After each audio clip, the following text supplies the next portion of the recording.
and I am a program manager of diversity initiatives with the Alzheimer's Association, the Gulf Coast chapter. Okay, so just a couple of things today. So if you haven't used Zoom very much, here's how you can kind of navigate that. On the bottom, if you don't see the different controls, you can kind of hover over the bottom and then those should hopefully show up. But then there is a chat box. So if you have questions or anything like that, you could put them into the chat and we'll try to have time, especially at the end, for questions. And if you don't see the chat option, it might be under the more. So there's like a dot, dot, dot, and then you can go in there and then find the chat box and then you can chat in a question if you are interested in doing that. Would be awesome. And then just when we're done, I have a short evaluation that I was going to send you, and I would love your feedback just so that we're planning to do this class again. And I think it would help us a lot just to know how we can improve and, you know, just what things maybe you wanted to hear more about and what things, you know, you're like, you could go faster. So that would just, I really appreciate your feedback. So right now we're going to go to Sylvia's presentation. So she has a short one and then I have a short one and then we'll take time for questions. But she's gonna talk about kind of the general and then I'm gonna narrow in on more of the eating part, which I love to talk about. So Sylvia, do you wanna try to share your screen? Yes. And thank you all for being here.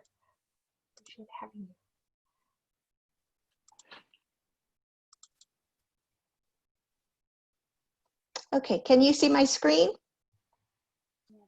Andrea? Yeah. Okay. All right, so welcome everybody. Our program for today is Reduce Your Risk of Alzheimer's, What to Do and What to Eat.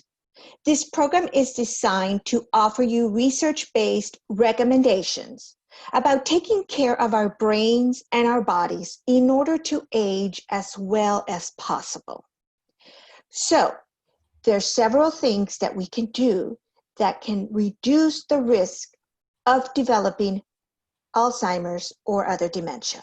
So let us start by talking about the factors that contribute to how human beings age. So we have always heard that it's very important to take care of our body, but sometimes we forget to take care of our brain in the same way. So the brain and the body are connected, and what's good for the heart is good for the brain. We know that the brain controls all of our bodily functions, including thought and movement. Our brain is the control center for the entire body. It's the one that sends the messages to the rest of the body. Much of the body-brain connection is due to the fact that the brain is nourished by the body's richest networks of blood vessels. Oxygen and other elements delivered to the brain through the bloodstream keep the brain nourished. So we are going to identify some of the reasons for taking care of ourselves as we age today. And there are 4 domains that we're going to talk about. I am going to talk about physical health and exercise, cognitive activity, and social engagement. And my colleague, Andrea, is going to go in depth into the diet and nutrition. In these uncertain times, it is even more important to take care of our bodies and our brain with all these new safety measures that have been imposed because of the COVID-19. Some people forget to take care of themselves because of everything else that's going on. Not only do we have a pandemic, but we also have to be prepared for hurricane season here in Florida, and we are watching a lot of civil unrest going on out there in the world. So the media plays a big role in keeping us informed of what's going on with this pandemic. However, sometimes it can be a little overwhelming. So some of the new measures that have been established in our daily life include the use of face masks and practicing social distance. So even with these new measures, we need to make sure that we continue to take care of ourselves because, like I said, we tend to forget that.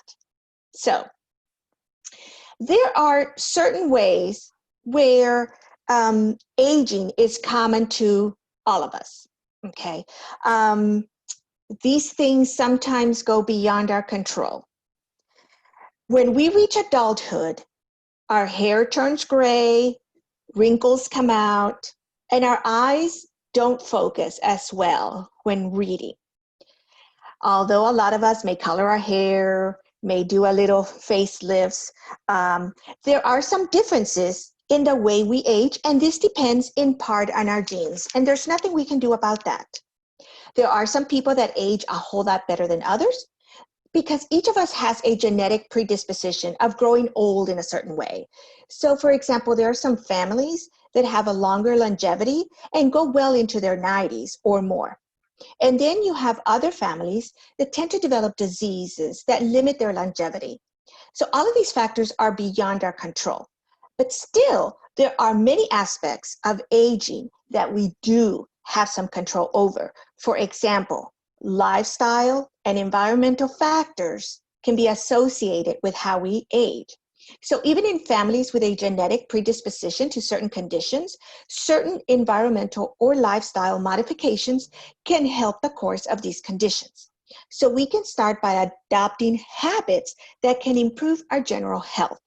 And these habits can help us maintain the health of our body and our brain.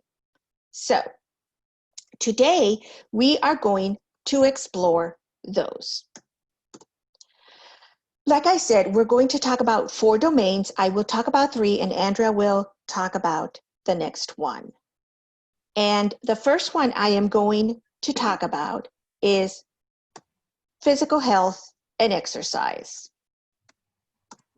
I know that a lot of us don't like to exercise, but we have to do this. So let's start by exploring the area of physical health and exercise.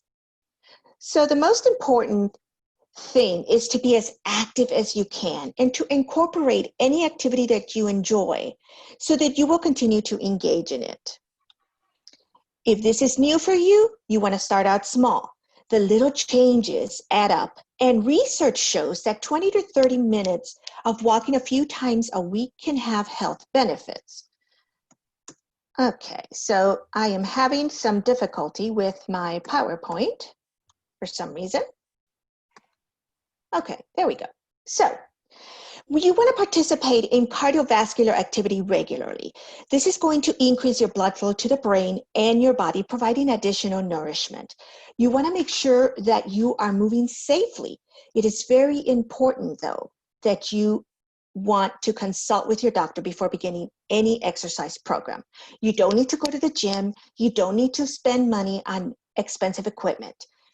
No, there's nobody that has the same recipe. So we all have our own little recipe of how we exercise, and that's okay. That's perfectly fine. So some of the things that we can do is, if you smoke, stop smoking.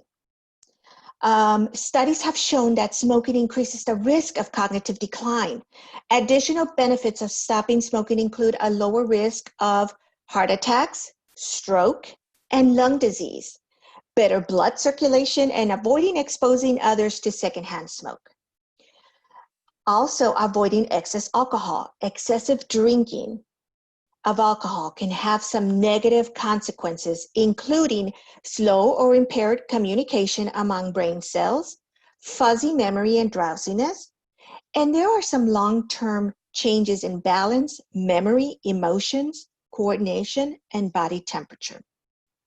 Now, there are some dementias that can develop from alcoholism. So we want to make sure that we want to take care of that. Another thing that we can do is you want to make sure you get enough sleep. Inadequate sleep due to conditions like insomnia or even sleep apnea can cause problems with memory and thinking. Also, make sure to avoid head injury. Head injuries and falls can contribute to physical and cognitive difficulties. You hear a lot of your boxers, Muhammad Ali, your NFL players, a lot of those people that tend to get head injuries in the long run sometimes can develop some type of a dementia. And Alzheimer's is the most common type of dementia. You also want to monitor your stress. You want to take steps to minimize it, especially in these times of uncertainty, not to mention the media, right? You want to take a break and stop watching, reading, or listening to the news. This includes social media. Hearing about the pandemic, the civil unrest, and even hurricanes repeatedly can affect you. Take time to relax. Sometimes you just need to take some deep breathing exercises. Talk to people that you trust about your concerns and how you're feeling. Sometimes people can also practice meditation. So again, another thing is you want to treat depression. There are some studies that have shown that long-term effects of depression may lead to some type of dementia. So please remember to consult your physician before starting any new exercise regimen. There are some people who may have limitations due to cardiovascular issues. So I just want to talk a little bit about the nutrition that Andrea is going to talk about. So the second domain is diet and nutrition. And we know that a healthy fueling of the body benefits brain health. And nutritious food is the fuel for the brain. So Andrea is going to go more in depth into this. So the third aspect is cognitive activity. This is in the area of keeping our minds active. We want to make sure that we're always keeping our brains active. Anything that uses your mind in challenging ways is a cognitive activity and can possibly have short and long-term benefits for your brain. Cognitive stimulation is defined as the mental processing of information. So, how do we exercise our brains? Well, there's certain things that you can do to exercise your brain. You can read books and articles that are challenging and that are inspiring to you. You can work on crossword puzzles, on word searches. You may want to play chess. You may want to learn a new language, especially right now that a lot of us are practicing staying at home. So you may want to learn a new language. You may want to learn how to play a new instrument or even try some new recipes. These things are just some of the examples that you can do to always keep your brain active. You also want to seek opportunities for learning in a new virtual way. That is the new norm for today. You're here today. We could be doing this face-to-face, but this is the new norm for right now because of circumstances that are beyond our control. You want to make sure that you're choosing activities that you enjoy. This is going to increase the likelihood that you're going to continue to engage in them over time. Going back to the exercise, sometimes people will buy expensive equipment and just have it at home, and they'll use it for a month or two. And then, like me, I have my treadmill, and I begged my husband to buy it for me. It was a little pricey. And I told him, please, please buy me this treadmill. I'm going to use it every day. And I did use it every day for about a month.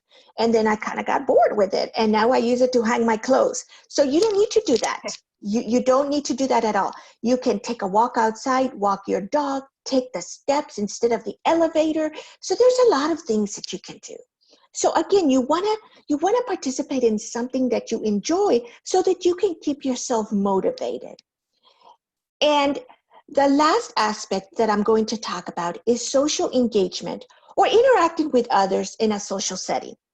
Now, this pandemic has kind of put a damper in those things, right? So we have to stay within the guidelines that have been imposed on us. So in this moment of social distancing, although we cannot meet in a social environment, we can still interact with other people and we can stay social and we can stay connected. So social engagement is associated with living longer with fewer disabilities. There was actually a study in Finland where they had a group that was participating in all of the 4 domains. They were practicing social engagement, they were practicing cognitive activity, exercise, and a good diet. And after a couple of years, this group was compared to another group that wasn't participating in any of the 4 domains. And they showed that the group that participated in the 4 domains were able to live 2 years longer than the other group with fewer disabilities. So it is important. These are just, again, these are just some recommendations. This is not a guarantee that's going to prevent developing any type of Alzheimer's or dementia, but it's going to drastically reduce the risk. So again, you want to stay connected with others. Right now, we have to do it by phone. Maybe we can email each other. We can use FaceTime. We can use Skype. We can use some type of a platform like we're doing today. We have to embrace technology. So again, it's important we can schedule these texts or group chats or video chats or Facebook groups. So although we are not able to socially engage like we've been used to in the past, we can still stay connected to one another. Get in touch with your neighbors. It's a comfort to know that they're close. And again, don't forget to get out and get some fresh air. All of these need to be done within the guidelines, of course, of the CDC. Take time to walk outside. And if you can't walk outside, just sit outside, sit out by the porch. Maybe open some windows in your house so that you can hear the birds, maybe listen to the rain. Right now we're in the rainy season, so it practically rains every day. Another thing you can do is take some virtual classes like this one so you can learn more. Those who are engaged with other people also tend to have reduced rates of mortality and disability. So it's never too late or too early to start living in a more healthy way. So again, just as a recap, you want to exercise and stay active that way. Andrea is going to talk about diet and nutrition. The third domain is cognitive activity. You want to keep your brain active and you want to stay socially engaged. And there are certain things that we can do within the confines of the CDC guidelines that are going out today. Hopefully, one day, all of this will be over and we can, again, go back to engaging how we're used to. But again, it is important to take care of our health. Get moving, keep your mind active, and stay connected to others. Diet, like I said, is the other component, and Andrea's going to discuss that. But if you combined all of the 4 aspects, they can provide great benefits to maintaining or improving the health of your body and your brain. So again, these are just recommendations, and I hope that you take them seriously. And if you haven't already started practicing some of these, you can start today. So now I'm going to go ahead and pass it over to Andrea. Thanks, Sylvia. Any questions so far, Andrea? Nope, we don't have any so far. So feel free to type those in and we'll answer them at the end if that sounds okay, if you guys have any. So let me share my screen quick. You guys.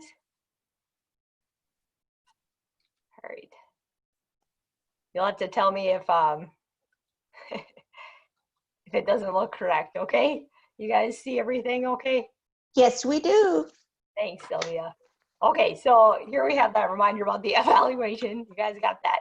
So just eating for brain health. So I'm going to talk about that domain that Sylvia skipped over a little bit just because that she knew I'd get my part. And so what I was really interested to know that I've taught this class before, you know, meeting with her, and it's the same thing that the Alzheimer's Association teaches. And it's really it's a kind of a way of living, or the foods to eat that really do specifically, or the research has found, help your mind just a little bit more. So yeah, so eating healthy in general, but these are just some things like key takeaways that we found so far. So let me get started with that. So what I'm going to talk about today is just the mind diet. So it's like not a diet, like a fad diet. It's more of a way of life. And I'll just talk about what it is, the research behind it, so that you know why I'm talking about it, and then what to eat and maybe how we can make it work for you then. So those are the things I want to get across. So just overall, Polk County's leading causes of death. Sometimes people know them. I guess it's interesting just when I'm doing face-to-face classes, you know, some people are able to just list these off, but I don't think I knew before I started the job, and I wouldn't have known where things like diabetes and Alzheimer's land. But heart disease for us is number one, cancer's two, chronic lower respiratory disease, stroke, unintentional injury, diabetes, and then Alzheimer's disease. So people actually die of just Alzheimer's disease. Sometimes die of other things earlier, but that's where we're at. And I believe it is the sixth leading cause of death right now in the United States. Sylvia's nodding, yeah. And so just a lot of people have it, and it's expected to grow. So just another note too, you know, more of 2/3 of the people who have it are women. So whatever the reason is there, but just something to take note. So what causes it, right? So like Sylvia said, you know, there's a lot of lifestyle factors that looking like, you know, we could have a role. Whereas before maybe we were thinking it was all genetics or something like that. It's not just genetics, but these lifestyle factors play a big role. And so past studies have yielded evidence that what we eat can play a role in just who gets it and who doesn't. So researchers, they're really hoping to come up with kind of the optimal diet that will lessen the chances of developing the disease. And this is kind of what we've gotten so far. And, you know, it's something that they're always, you know, updating and adding to, and studies are going on right now just with things like that. So, so the MIND diet, so where does that come from? You might wonder. So that's what I'm talking about today. And so it stands for the Mediterranean Intervention for Neurodegenerative Delay. So it's just, there's these two diets. So you might have heard of the Mediterranean diet, and then there's the DASH diet. So the DASH diet, your doctor might tell you, you know, we need to try to do maybe a DASH diet. You can talk to a dietitian about that. But that's something that really has been proven to help lower blood pressure. So it's an excellent diet for that. And then the Mediterranean one, you know, we know that it has a lot of advantages for the heart and things like that. So it's like these two diets, we know they also benefit the brain. So that's why they chose those to look at.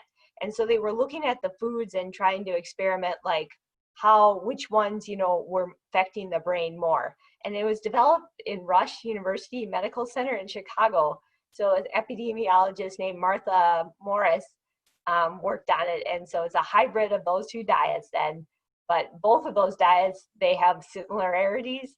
And so that's both of them, you know, like offer protection against dementia. So largely plant-based and low in animal foods. So you'll kind of notice that. So then here's just some of the research to back it, I guess, why I'm, you know, talking about it today. But just one example, there was a study that compared the MIND diet with the Mediterranean diet and the DASH diet. So it's three really good ways of eating, I guess, and they compared all three of them. They took 923 of you guys, like that were 58 to 98 years old. And the participants, they were scored, and then they were given points if they ate these brain healthy foods frequently and avoided the unhealthy ones. So it's like people got more points if they ate certain foods and then less points if they had other foods. So they followed these people for 4.5 years. And so, you know, kept track of what they were eating and things like that. And then 144 of them developed Alzheimer's disease. So when they looked at it then, all three of the diets, when they're closely followed, they offered protection against Alzheimer's disease. So it's like if people followed that Mediterranean diet, it lowered their risk of Alzheimer's disease by 54%. The MIND diet was 53%, and then the DASH diet lowered their risk of the Alzheimer's by 39%. So it's like when I look at that, I was, you know, you'd think, well, then wouldn't you just follow the Mediterranean diet because that one would help you the most? And so what makes this different then is that people with even moderate compliance to the Mediterranean or the DASH diet, there weren't a lot of, it was just a small benefit for the brain. But if you followed the MIND diet, even just a little bit, like on and off, or say the foods we talk about today, you just pick one or two, it showed a lot of it really helped the people. So, just the people who just followed it moderately well were 35% less likely to develop the disease than those with the lowest adherence scores. So if that kind of makes sense to you, basically this one, it's like, even if you don't do every single thing, like you'll get advantages if you do, but even if you don't, there's still a big benefit. So just people who ate most like the MIND diet were found to have cognitive functioning equivalent to 7.5 years younger. So that is really cool, It's like the people who were eating better, it's like they would test them and then they were found like they were functioning at an age 7.5 years younger. So the longer you follow it, the better, and then just the more that you follow it. Yeah. So then I just wanted to show you guys too, the US News and World Report, you can look this up if you want, but every year they put out the best diet plans. And, so it's done, so what they rank it on, it has to be, a top rated eating plan, has to be relatively safe, nutritious, effective for weight loss or preventative against disease and heart disease and things like that. So they look at all these plans, right? And it's just kind of interesting. So this was this year, right? And just overall, the MIND diet was number 5, so it's like, it's still a good one, not just for the mind, but for everything else too, if that makes sense. It's the best for the mind, but it's also a great just way of eating. So you won't go wrong if you try to do more of these. And it was also number 3 for the easiest diet to follow if you're interested, and then number 4 for the healthiest eating one. So yeah, it's kind of like all these diets actually in that top that you see on that screen, they have the same kinds of foods. It's just their different approach. So yeah, so I guess these are all foods that are great to include. Okay, so what do you need to eat? So nice thing, there's no food groups that are outright eliminated. You don't have to give up an entire food group, and there's no unusual foods. So you're not going to have to go online and try to find, some supplement or something like that. And then there's really something for everybody. So if you're sitting there and you're just like, okay, this is like another thing, if you could try to take away one thing from this that you add on to what you're already doing, your brain will your brain will thank you, I guess, it'll work better. So just, I guess, keep that in mind. So there's 10 healthy food groups that we know are healthy foods for the brain. So there's these leafy greens, nuts, berries, beans, whole grains, fish, poultry, olive oil, and wine. So those are just ones they found can actually really help the brain. So then there's these 5 that it's looking like just really don't help the brain, so people who eat more of these scored worse and just cognitively weren't as high. So red meats, fried and fast food, butter and stick margarine, cheese, pastries, and sweets. Okay, so we'll go through each of these just a little bit here so you can see. But the green leafy vegetables, they suggest like 1 salad daily. I was thinking about that last night, and I know, there's some people who just don't like salads. You're like, I'm just not going to eat a salad. But you can have your leafy greens in another way. Maybe, so spinach is actually considered a leafy green, and maybe you could cook that and put it with eggs, or you could hide that in tomato sauce or in your lasagna, or, things like that. But just another way you could do it. You don't always have to have a salad. And so other vegetables, they just want at least 1 other serving a day. Nuts, 1 serving a day. So for those of you who like nuts, and 1 serving, so I'm talking about a handful, so that's not the whole canister. And then berries, 2 or more servings a week, blueberries and strawberries. And then beans, 3 or more servings a week. Whole grains, 3 servings a day. Fish, try to have that at least once a week. And poultry, they actually found at least 2 servings a week. So that would be like the chicken, the turkey, and then olive oil, if you can use that as your primary cooking oil. And then wine, 1 glass a day. And like Sylvia said, stop at that or you're in trouble. Okay, so we'll kind of go through each of those, but just I wanted to give you the overview. And then the 5 foods to avoid then, that would be those red meats, right? Butter and stick margarine, cheese, pastries and sweets, and then fried and fast food. So these foods tend to be high in saturated fat. And so it's looking like those fats can harm the blood-brain barrier. So it's like you really want to decrease them then. So it's like Sylvia was talking about, you know, how our blood vessels are going to our brain. And so they just have to be open, you know? So it's looking like the saturated fat in these foods kind of, I guess, would kind of clog it up a little bit more so you can't get as much to your brain. So I think one of these that probably people struggle with the most, or at least after the classes, you know, they come up and they're like, cheese, less than 1 serving a week, you know, are you nuts? And I would say, you know, I think one of the biggest takeaways from that would just be to use cheese. Like maybe right now you snack on cheese like all the time, you know, maybe you have slices of cheese or something like that. So I would maybe say choose nuts instead, or some fruit. And then the other thing would be to just try to not, you know, choose foods that are smothered in cheese so much. In America, we do that a lot, but in the Mediterranean and other parts of the world, it's used more of as a garnish, kind of as a flavoring. So it's like you sprinkle on Parmesan or something with a lot of flavor, and you just use less cheese, and then just use the ones that are higher in flavor, I guess that makes sense. So you're like, okay, so what does that look like for you? So say you followed it just totally, right?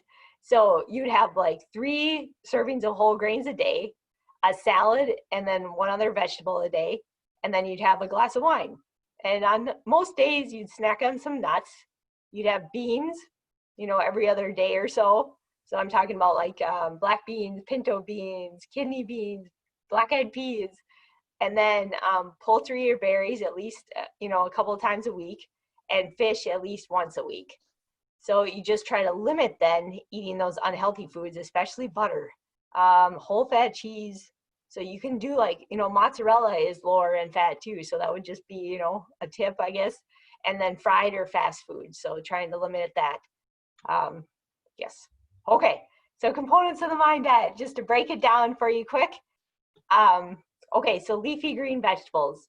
So this one, if you guys can include nothing else from today, I would say if you could really try to have, you know, some sort of leafy greens each day, that would be awesome. You know, you can have days off sometimes, but if you can find a green that you really like, you know, there are a lot of different kinds. There's kale, collards, like you cook those down, beet greens, spinach. Some people like it cooked, some people like it raw, and then a tossed salad you could do. But these things really, like the leafy greens stood out among all the vegetables. They seem to offer some of the greatest protection. So just, you know, participants, people, you know, on the different studies that they've done, if they ate 1 to 2 servings of green vegetables a day, they had a dramatic decrease in the rate of cognitive decline compared to those who ate fewer greens. So, you know, the researcher was just like, that is crazy. But it was the equivalent to being about 11 years younger in age. So that's what she noted from that, all that we've gotten. So I don't know if you guys can throw those in there somewhere in your day, but, you know, put them in your sandwich, you know, stack them up in there, but try to get some. Okay. So then another one too, you're like, well, what about all the other vegetables, right? So they found that people who had at least one other one, you know, a day really helped them. So just think about all the different colors that you can have, because each of those colors does something different for you. So try to vary it up then. Okay, so then a significant slower cognitive decline if you have 2 or more servings of vegetables. And then the strongest like associations with that green leafy ones. But you know how there's all those different colors, and even white counts. So onions, garlic, cauliflower, mushrooms, you can try to have at least one other vegetable every day. So you're having some leafy green sometime, and then another vegetable. And if you can't have the leafy greens, you know, try to at least have two. They can be cooked or raw. You can puree them. Salsa is a vegetable. So just trying to include them when you can. Okay, so we have berries here. Just checking time quick. But just berries out of all the fruit, you know, sometimes people ask me, well, what about like bananas and apples and things like that? So they tested, you know, like the ones that really have shown to help the mind. You know, other fruits might be good for, you know, your heart, and might be, I know they are good for your heart and things like that. But things like the blueberries and the strawberries, those are the ones that they found that help the brain the most. And it's really cool. They found blueberries, they help your memory, right? And strawberries help with more motor function. So like your speaking. So it's kind of like you could characterize it, you know, do you want to remember stuff? You want to like, you know, talk better and just eat more of those then. So they just really, they help fight off bad things in your brain, and it reduces inflammation and reduces those toxin proteins that sometimes accumulate with age. So, I mean, geez, if you like those any sort of way, you know, if you have to, whatever you have to do, put them with your eggs again, right? Just try to have some of those when you can. They're great dessert, right? So nuts, you know, at least 5 servings a week. So this is about a serving of walnuts right there. So you can get more, bigger serving of pistachios. Each of the nuts kind of have a different serving size, but a handful is a good eye. So about 1/4 cup, and all of them help. But it looks like walnuts really are the king. They have those omega-3s, and it looks like they can really help the brain. So you can kind of see on the picture, they kind of look like brains, maybe. So if that helps you remember. So I used to get them mixed up with pecans, which also have benefits, but the walnut's really, really good for you. So, and I have to say too, research has found that eating more walnuts can help improve memory, concentration, and speed at which your brain processes information. So yeah, maybe you can mix those in the mixed nuts. And then legumes. So that's any sort of thing that's in the pod, right? So that's actually nuts and then beans. So if you think of it, it comes in a pod, that would be what I'm trying to get you to eat more of. So that would be lentils too. If you like lentils, like lentil soup, it's really good for you. Split peas. And so things like kidney beans, pinto beans, black beans, chickpeas, garbanzo beans, they all have this low glycemic carbohydrates. And so it's like they're adding a steady stream of fuel to your brain instead of just, you know, a big blast. And so it's really good for your brain. And then they also can help lower your blood pressure and cholesterol. So I don't know if you guys have heard the thing, you know, beans, a wonderful fruit. The more you eat, the lower your cholesterol. Have you guys heard that? So if you haven't, now you have. So whole grains, try to have at least 3 of these a day. So some people are like, well, what are whole grains? So that would be kind of a whole wheat piece of bread. You could have brown rice. Quinoa is a whole grain. Millet, if you have a bird, you know, you might give them millet, but that's really healthy for you too. And so whole grain pasta, and then there's whole grain breakfast cereals too. So you want to look for the word whole in the ingredient list. And if you have any questions, feel free to email me. I talk about this a lot in classes, just finding the whole grains. But oatmeal is one, and popcorn is another one. So just because, you know, they really are found to help the heart, and the heart, you know, they help the heart because of the blood vessels, but those blood vessels, they also run to your brain. So, you know, just they're really good for the brain flow. And then just the fish, 1 serving a week. Some people are surprised that I don't say more, but they found that the 1 serving, just getting at least 1, was a lot of benefits. And then after that, it was kind of like slower increase. So they said, you know, at least if you can get 1, you're getting a ton of benefits. So that's where it jumped. So try to have, you know, tuna, salmon, mackerel, sardines, put anchovies on that pizza with less cheese, right? And just trying to think of those things. And I did a lot of research, and, you know, fried fish, it doesn't have the same benefits. So if you can bake it, grill it, broil it, you know, saute it, whatever other method you would like to do, but just really trying to stay away from frying it. So just a lot of the good things were destroyed when it was fried. So yeah, just something to keep in mind. And then poultry, so that's 3 ounces cooked would be about a deck of cards. So it's like poultry, chicken, and turkey, and less red meat than is associated with Alzheimer's, lower risk. So if you're usually having a steak, on Thursdays, maybe if you can change it to either a tuna steak or a chicken breast or something like that, or chicken thigh, that would be an excellent choice. And trying to think of turkey, too, other times than just Thanksgiving. I mean, that is a really lean, healthy meat. So it's a good option if you're going to do that. And then olive oil, I would love if you'd use that as your primary cooking oil. A lot of people, they ask me sometimes, well, what about these other oils? And what about coconut oil or things like that? It's just that they found the most research, there's not enough quite to back the coconut oil, say, yet. It's looking like maybe it could have some potential benefits, but there are also some studies that, it has high saturated fat, and it's looking like that might not be as good. So just, what we know for sure is that olive oil is a good one. Okay, so at least if you can choose this one as most of the time, then you can do whatever you want on the other times, but just trying to keep this one really helps. And with the Mediterranean diet, and that's ranked #1, right? That's olive oil is huge.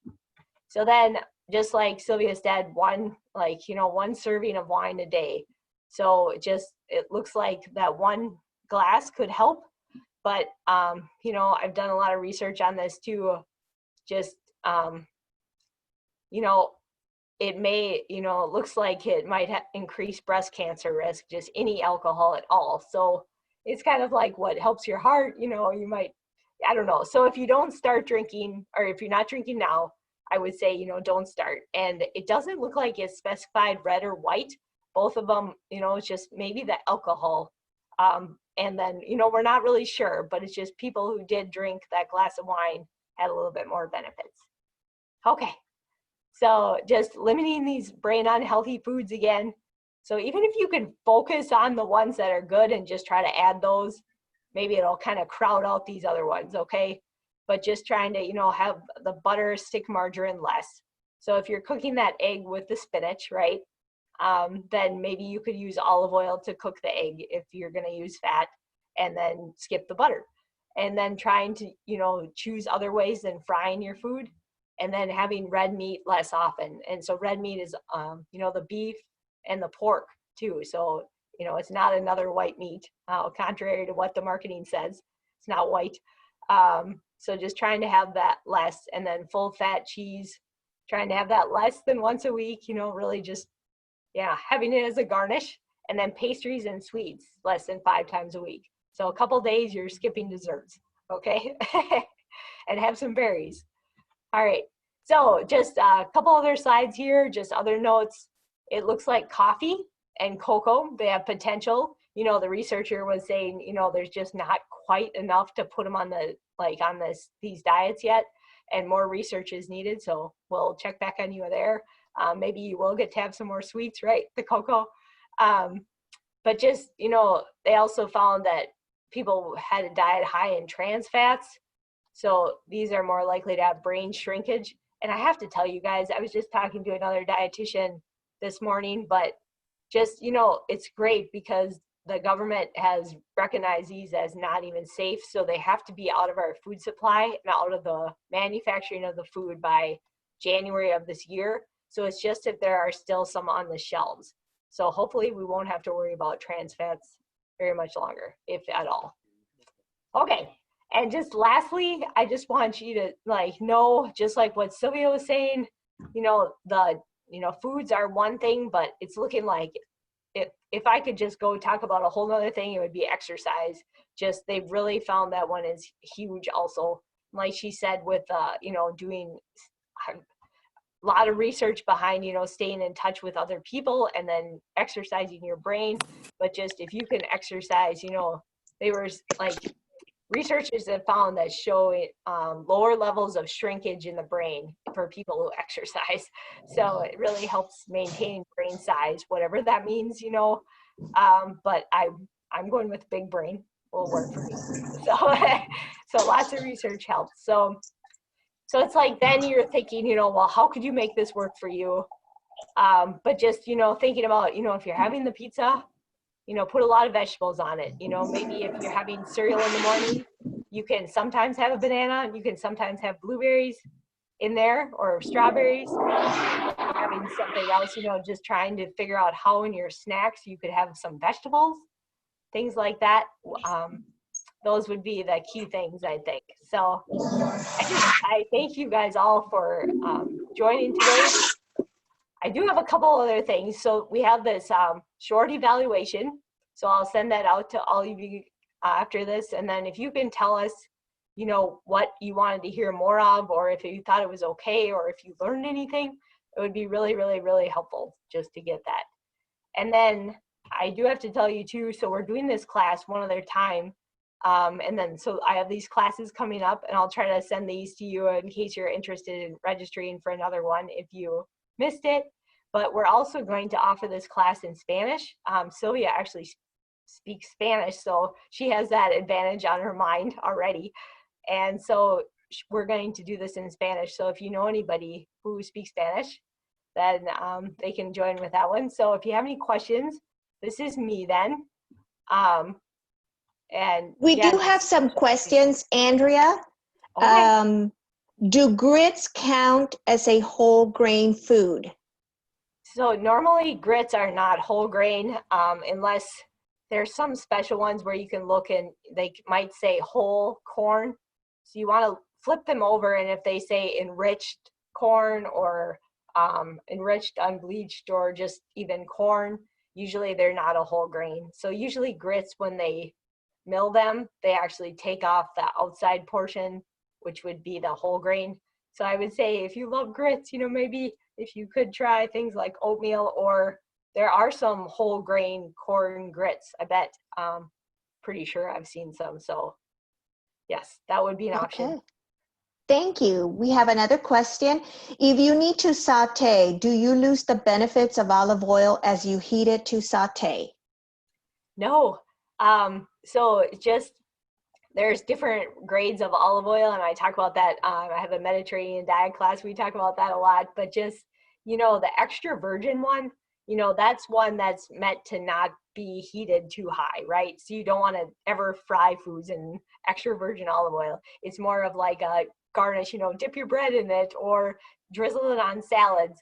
But just if you pick like a virgin olive oil or just even olive oil, so there's these different ones at the store, they can go up to higher heats, because the extra virgin one, that's the first pressed, and it's very delicate, right? It's like the fats are very delicate, but the other ones have a little bit more stability to them, and then they'd also have a different flavor too.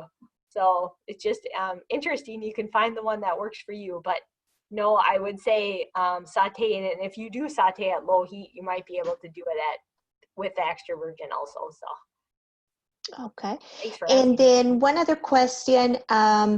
Kathy was asking if there is a way to get a copy of the slides. Yeah, we could do that. And we're also going to try to post the recording for you on YouTube, so you can watch us as many times as you want. But yeah, I think we could do that, because then, yeah, I will try to share the slides with you guys. So, and Sylvia, do you want, is there a way you can share yours also with people? Yes. Okay, Yes. if you want to send those to me, then I will send those I'll send that with the evaluation, and we'll have a lot of fun. So I also have a handout that the Alzheimer's Association uses too, but it's just about all the foods. And I was thinking, Sylvia, I would send that one out, the one that has all the pictures of the different foods. I don't know, because that one's a good one to hang on the fridge. So yes. And also, if anybody is wanting to become more educated on Alzheimer's, what is it? How does it develop? What can we do?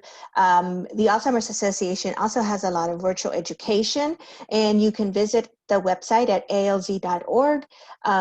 There is quite a bit of presentations that they're putting on, communication in the early, middle, and late stages, behavior, how to deal with dementia-related behavior, understanding Alzheimer's and dementia and other things like that. So certainly you can visit that site as well. I believe there's another question that just came in, Andrea. Okay, let's look. Is there a concern about having too many carbs through veggies like sweet potatoes, squash, etc.? No, that would be my answer on that. They have a lot of benefits, like all those different things way outweigh the carbs, I guess. And then, just knowing sweet potatoes are a carbohydrate. So if you have diabetes, then, maybe have less bread at that meal or other grains. But things like the summer squash or zucchini, they have no carbs, really very low.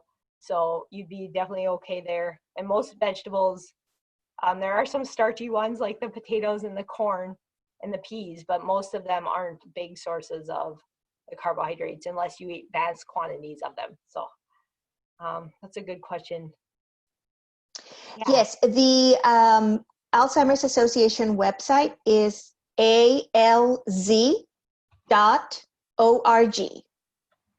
So I just put it in the chat box there. www. Okay. All right. We had a lot of positive comments, Andrea. A lot of people enjoyed the presentation, very informative. They thought the pictures were great and awesome. So I think for our first presentation, I think we did pretty good. A lot of people got a lot of education and it was very helpful to them. So. Well, thank you guys all for staying with us. And if you feel differently, definitely put in the evaluation. We want to know. So I appreciate you guys a lot. And I wish everybody a really good day. Go eat a salad, right? Yes, go eat a salad. All right. Yes. Bye, everybody. Thank you. Bye-bye.